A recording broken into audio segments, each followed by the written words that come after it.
গরাম গ্রামটা ছিল অদ্ভুত শান্ত।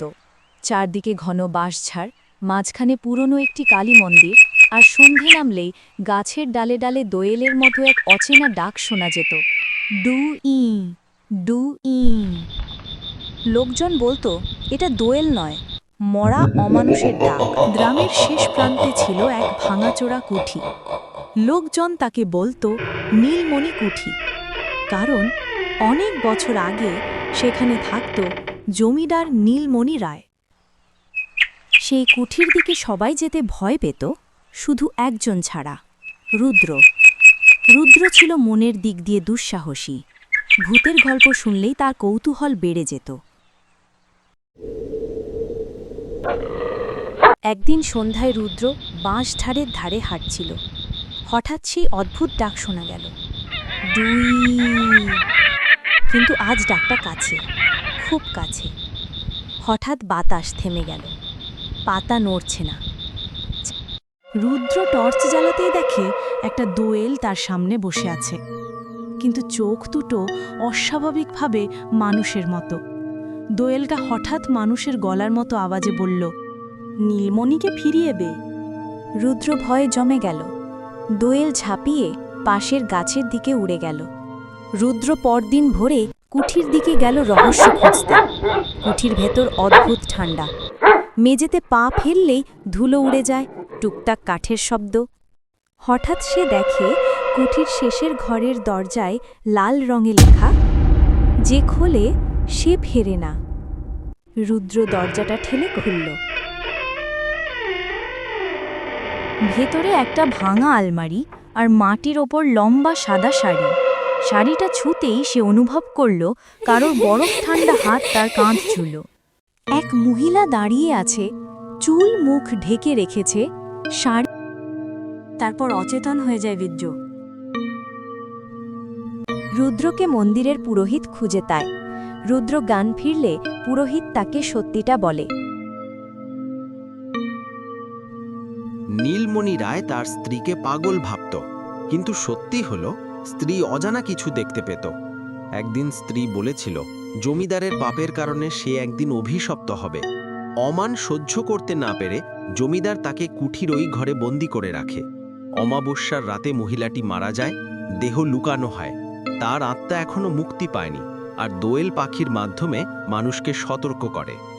রুদ্র কুঠিতে ফিরে গিয়ে সেই সাদা শাড়ির ঘরটায় খোঁড়াখুড়ি করল।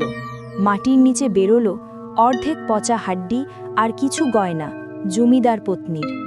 হঠাৎ কুঠির সব দরজা বন্ধ হয়ে গেল।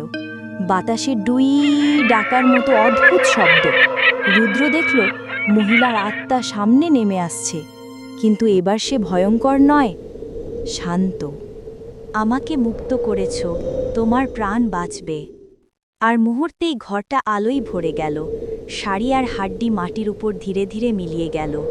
পরদিন গ্রামের লোকজন দেখল নীলমণি কুঠির ওপর আর দোয়েলের ডাক শোনা যায় না। শোনালেও সেটা এখন সত্যিকারের দোয়েলের ডাক। ভূত শুধু রুদ্র মাঝে মাঝে রাতে জেগে ওঠে, দেখে জানালার ধারে একটা দোয়েল বসে আছে, তার দিকে তাকিয়ে মাথা নাড়ে, যেমন কেউ কৃতজ্ঞতা জানায়। রুদ্র বুকের ভেতর ঢেউ ওঠে। সে জানে গরামের ইতিহাসে সে এক নিষিদ্ধ আত্মাকে শান্তি দিয়েছে। কিন্তু গ্রামের লোকেরা এখনও ভাবে রুদ্রকে যেন কেউ নজর রাখে, কারণ নীলমণি কুঠিরের ধ্বংসাবশেষে মাঝে মাঝে ছায়া নড়ে উঠতে দেখা যায়। আমার ভিডিও ভালো লাগলে প্লিজ সাবস্ক্রাইব করে পাশে থাকবেন।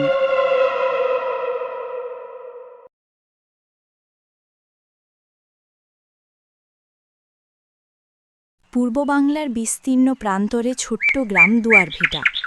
গ্রামটি অন্যদের মতো সরগরম নয়। পথের দুই পাশ জুড়ে কাশফুল, ধানক্ষেত আর ঝিরঝিরে বাতাসে দুলে ওঠা তালগাছ। গ্রামের মানুষ শান্ত, স্বল্পভাষী। এই গ্রামেরই দক্ষিণ প্রান্তে থাকতেন এক কৃষক, গফুর আলী। গফুর আলীর বয়স 50-এর কোঠায়, শরীর পরিশ্রমে গড়া, হাত পা শক্ত, কিন্তু চোখে থাকে চিন্তার ছায়া। সংসারে আছেন তার স্ত্রী মাহেরা আর ছেলে রিয়াজ। 3 বিঘে জমির ওপরই তাদের জীবিকা। কিন্তু গত কয়েক বছর ধরে অনাবৃষ্টি আর অকাল ঝড়ে তার ফসল বারবার নষ্ট হয়েছে। তবু গফুর হাল ছাড়ার মানুষ নন। গ্রামের লোকেরা বলে দক্ষিণ দিকের পুরনো খড়িবনে ভূত থাকে। কেউ বলে সে বাঁশির মতো শব্দ করে, তাই তার নাম বাঁশির ভূত। কেউ বলে সে ক্ষতি করে না, বরং নির্বিকার। আবার অনেকে ফিস ফিস করে বলে যে তাকে দেখবে তার জীবনে বড় পরিবর্তন আসবে।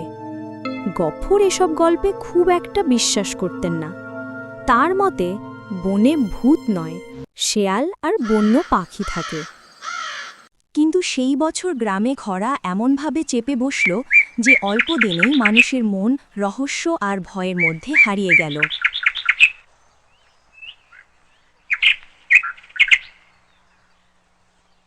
এক সকালে গফুর বাজারে যাওয়ার পথে ধরা পড়লেন গ্রামের মহাজন করিমউদ্দিনের হাতে। মহাজনের চোখে ঠান্ডা দৃষ্টি। গফুর, ঋণ শোধের সময় তো এসে গেছে, কবে টাকা দেবা? গফুর মাথা নিচু করে বললেন, মহাজন, ফসল ঘরে তুলতে দিন, ধান বিক্রি করে সব মিটিয়ে দেব। কথাটা মাথায় আঘাতের মতো লাগল। গফুর বাড়ি ফিরতে ফিরতে ভাবলেন, জমি গেলে আমি বাঁচব কি করে? তার সেই রাতটা কেটে গেল অনিদ্রায়।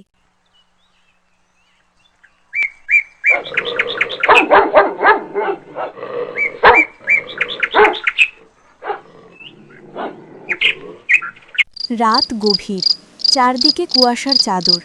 মাহেরা আর রিয়াজ ঘুমিয়ে পড়লেও গফুরের মন অস্থির। তিনি হঠাৎ দৃঢ় সিদ্ধান্ত নিয়ে উঠলেন। যদি সত্যিই খড়িবনে কোনো অশরীরী আত্মা থাকে, হয়তো সাহায্য চাইলে সে কিছু বলবে। মানুষ তো আর সাহায্য দিচ্ছে না, মহাজনেরা শুধু ভয় দেখায়। তিনি নিঃশব্দে বাড়ি থেকে বেরোলেন। হাতে ছোট্ট লণ্ঠন, কাঁধে কুদাল আর মনে ভয় সাহস মেশানো অনুভূতি।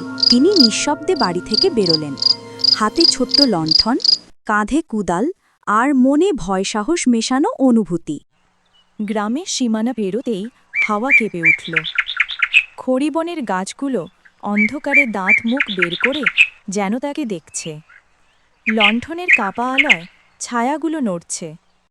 গফুর ধীরে ধীরে ভিতরে ঢুকলেন। কিছুটা এগোতেই তিনি টের পেলেন বাতাস বদলে গেছে, আশপাশের শব্দ থেমে গেছে। হঠাৎ দূরে অদ্ভুত আলো দেখা গেল। তিনি আরও কাছাকাছি যেতে চাইছিলেন, তখনই তার লণ্ঠন নিভে গেল।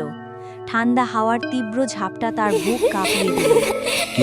এখানে এক গম্ভীর অথচ দুঃখমাখা কণ্ঠ শুনে গফুর দম বন্ধ হয়ে গেল।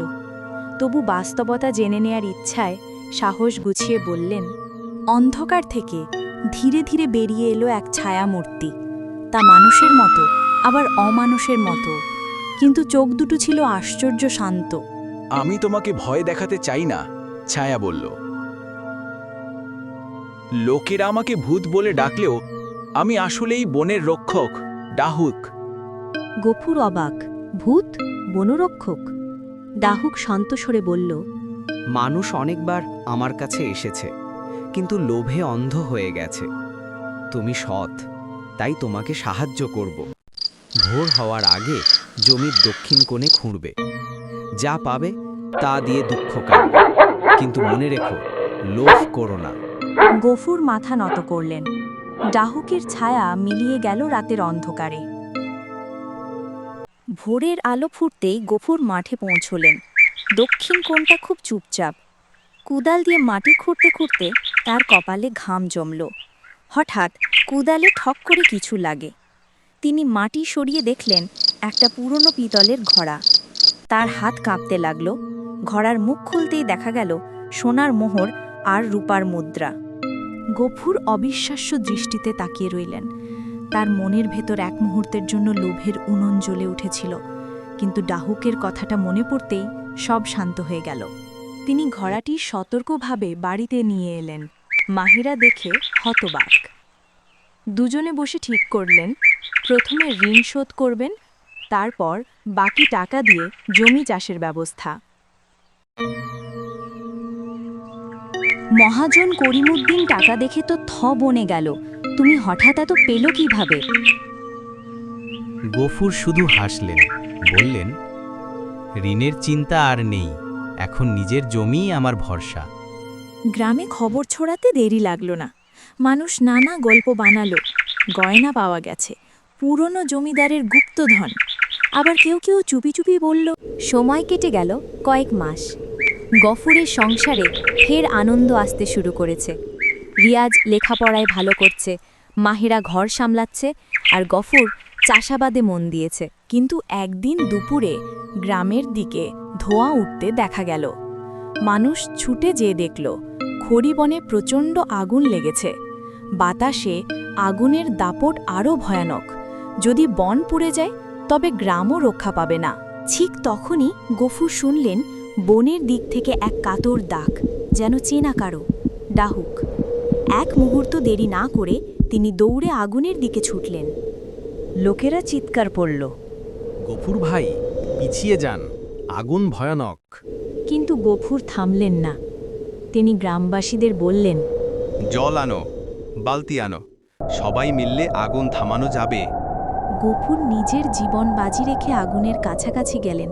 মাথার উপর ছাই, চোখে ধোঁয়া, শরীরে লেলিহান উত্তাপ, কিন্তু তিনি কাজ থামালেন না। তার সাহস দেখে গ্রামের তরুণরাও এগিয়ে এলো। ঘণ্টার পর ঘণ্টা চেষ্টার পর আগুন অনেকটা নিয়ন্ত্রণে এলো। বনের বড় অংশ রক্ষা পেল। গফুর নিঃশ্বাস নিতে নিতে বসে পড়লেন। ঠিক তখন শীতল বাতাস বয়ে গেল। ডাহুক তার সামনে দাঁড়িয়ে। ডাহুক বলল, তুমি প্রতিশ্রুতি রেখেছ। তুমি শুধু নিজের স্বার্থের জন্য নয়, বনের প্রাণ বাঁচাতে লড়েছ। আজ আমার মুক্তির দিন। ডাহুকের বিদায়ের পর বছরখানেকের মধ্যে গফুরের জমিতে আশ্চর্য ফলন হল। গ্রামের সবাই বুঝল গফুরের ওপর প্রকৃতির বিশেষ আশীর্বাদ রয়েছে।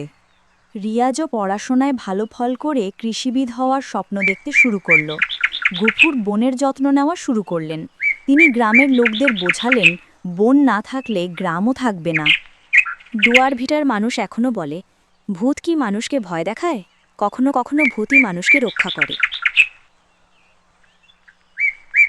আর খড়িবনের ভেতর মাঝে মাঝে বাতাসে বাঁশির মতো সুর ভেসে আসে।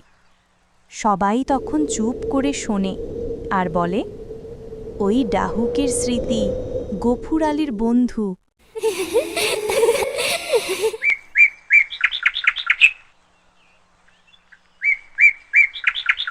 প্লিজ বন্ধুরা, আমার ভিডিওটা ভালো লাগলে আমার চ্যানেল সাবস্ক্রাইব করে পাশে থাকবেন।